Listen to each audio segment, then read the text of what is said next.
Hello नमस्कार दोस्तों, free digital study में आपका स्वागत है। आप पढ़ रहे हैं कक्षा 12वीं NCERT गणित, जिसमें आप अध्याय 1 संबंध एवं फलन की प्रश्नावली 1.3 के आगे जो कुछ उदाहरण दिए गए हैं उनमें हम 15वां उदाहरण लेते हैं। तो देखिए 15वें उदाहरण में कहा गया है कि मान लीजिए कि f कोई फलन है 2 3 4 5 से जे 3 4 5 9 पर है, और एक जी फलन भी बताया गया है 3 4 5 9 से लगा के 7 11 15 पे है।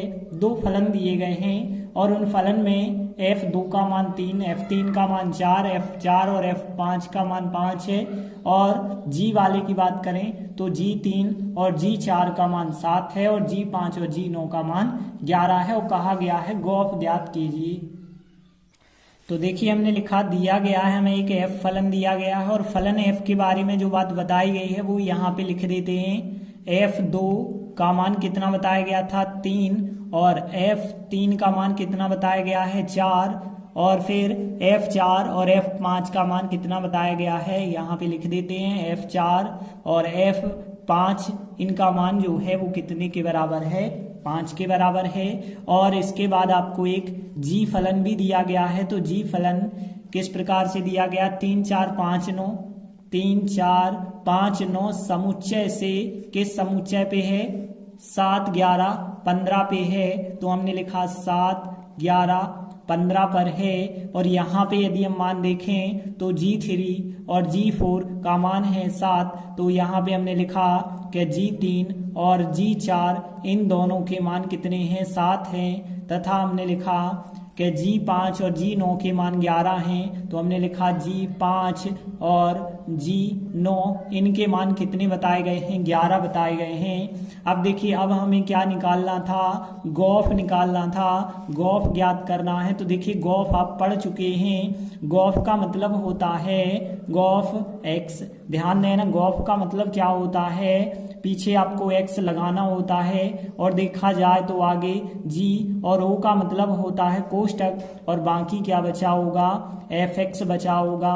अब देखिए आपके पास x के मान क्या हैं, तो जो फलन f है उस फलन f में x के मान आपको ढूंढने हैं। तो x के मान 2 3 4 5 हैं। तो एक बार आप यहाँ पे गौफ एक बार 2 रख के आंसर निकालेंगे, और एक बार फिर यहाँ पे 3 रखेंगे, 4 रखेंगे और 5 रखेंगे।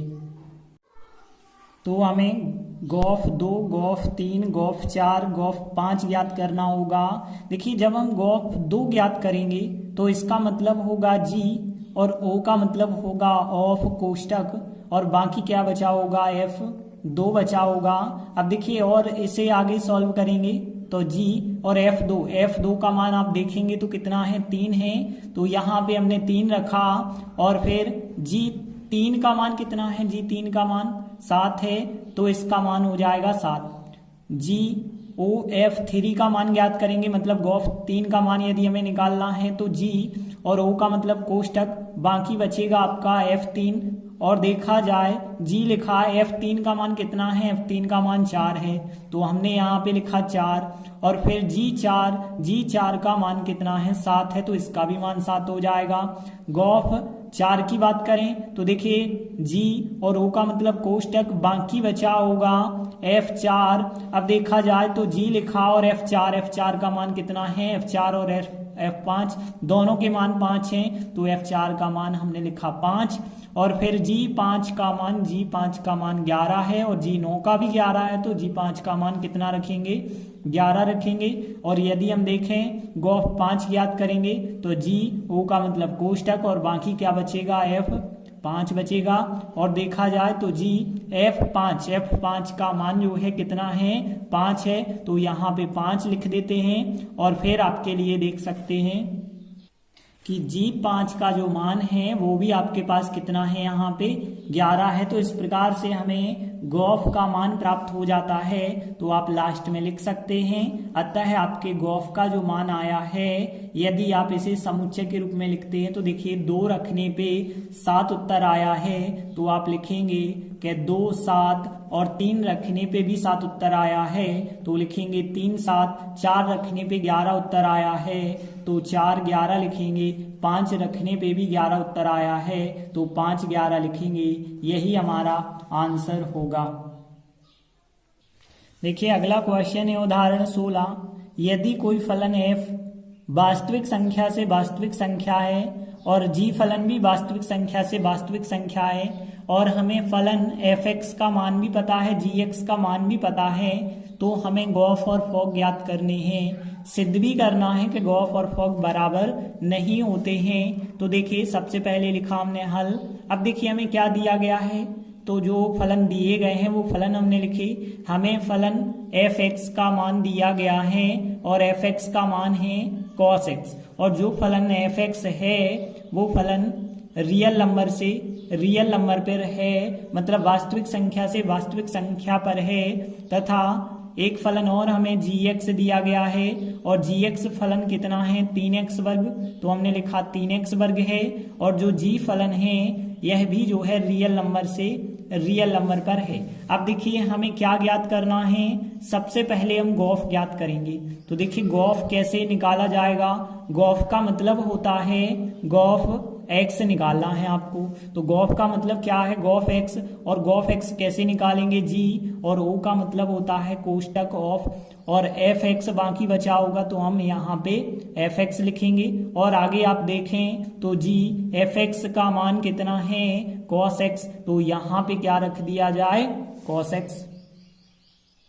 इसके बाद देखिए हमें g cos x कैसे निकालना है। देखिए जब आपके पास gx का मान 3x वर्ग है, यदि आपसे कहा जाता कि g1 ज्ञात कीजिए तो आप क्या करते, 3x के स्थान पे 1 रखते फिर वर्ग कर देते। अब हम लेकिन हमें यहाँ पे g cos x ज्ञात करना है, तो कैसे ज्ञात करेंगे, 3 और फिर जहाँ x है x के स्थान पे हम रखेंगे cos, और जो वर्ग लगा था वो वर्ग लगाएंगे। तो यहाँ पे देखिए क्या आएगा, फिर 3 आएगा क्योंकि 3 लिखा, और x के स्थान पर क्या लिखेंगे आप cos x लिखेंगे, और जो वर्ग लगा था वो वर्ग लगाएंगे। और आगे देखिए इसे आप और सरल लिख सकते हैं 3, और यहाँ cos x का पूरे का वर्ग लगा है और वर्ग आप यहाँ पे लगा के भी लिख सकते हैं, तो गॉस का मान ज्ञात हो जाता है। इसके बाद देखिए हम फॉक का मान निकालेंगे। तो फॉक का मान कैसे निकालना होगा, तो हमने लिखा था फॉग।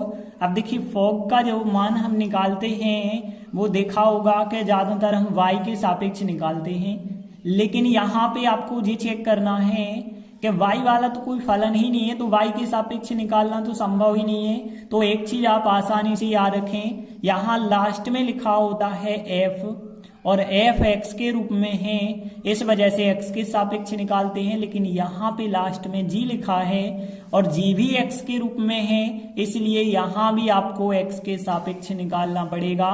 मतलब यहाँ हमें फॉग y नहीं, यहाँ फॉग x ज्ञात करेंगे, क्योंकि g यदि y के रूप में होता तो फॉग y निकालते। यहाँ g x के रूप में है, इस वजह से हम फॉग x ज्ञात करेंगे। और फॉग x कैसे ज्ञात होगा, f और o का मतलब कोष्टक, और बाकी g x हो जाएगा कोष्टक के अंदर। अब यहाँ पे ध्यान देना, इसे आप कैसे सॉल्व करेंगे, f और gx के स्थान पर gx का मान रख देंगे।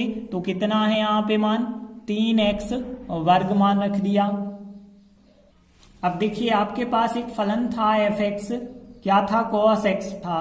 यदि हम कहते कि आप f जो है 90 ज्ञात करें, 90 ज्ञात करें, तो आप क्या कर देते, इस x की जगह 90 रख देते। लेकिन अब हमने कहा f 3x वर्ग ज्ञात कीजिए, तो आप इस x के स्थान पे क्या रख देते, 3x वर्ग रख देते।